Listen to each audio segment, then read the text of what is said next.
Higit isang linggo na lang at opisyal nang magsisimula ang Year of the Fire Horse. Kaya naman, puspuso ng paghahanda sa oldest Chinatown in the world, ang Binondo sa Maynila. Kabilang na riyan ay ang mga negosyong talaga namang boom na boom tuwing sasapit ang Chinese New Year. Silipin natin yan sa sentro ng balita ni Denise Osorio.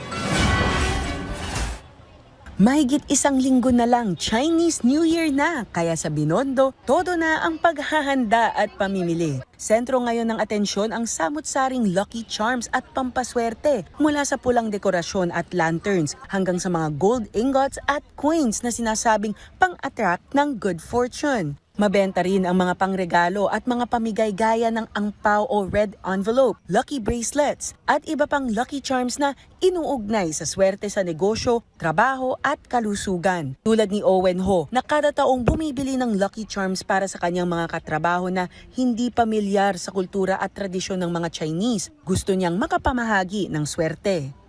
Ang pagbibigay talaga is talagang babalik sin sa iyo.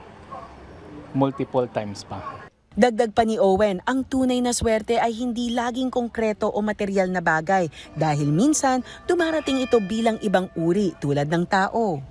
Sa tuwing kailangan ninyo ay darating po sila. Hindi siya in form of anything na pera or pwede mong sabihin tao na sadyang tutulong sa inyo, hindi mo lang talaga alam.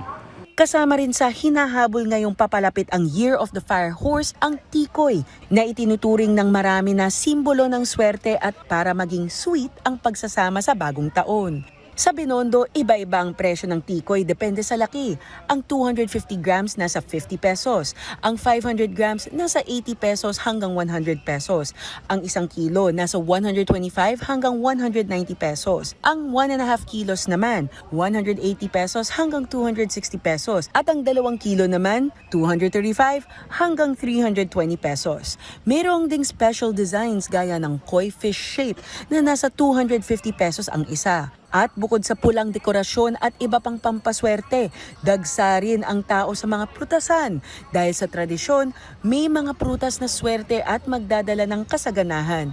Kabilang dito ang mga prutas at ornamental plants na madalas ipinupwesto o isnasabit sa entrada ng bahay at tindahan bilang good luck items. Ayon kay Digna Salvador na 40 years nang nagtitinda sa Binondo, habang mas papalapit ang Chinese New Year, mas tumitindi ang demand at may mga lucky plants na umaabot sa libo-libo ang presyo depende sa laki.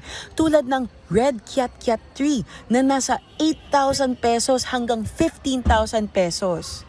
Pagka nirigalo sa'yo, ikaw nagregalo, swerte ka, swerte din yun.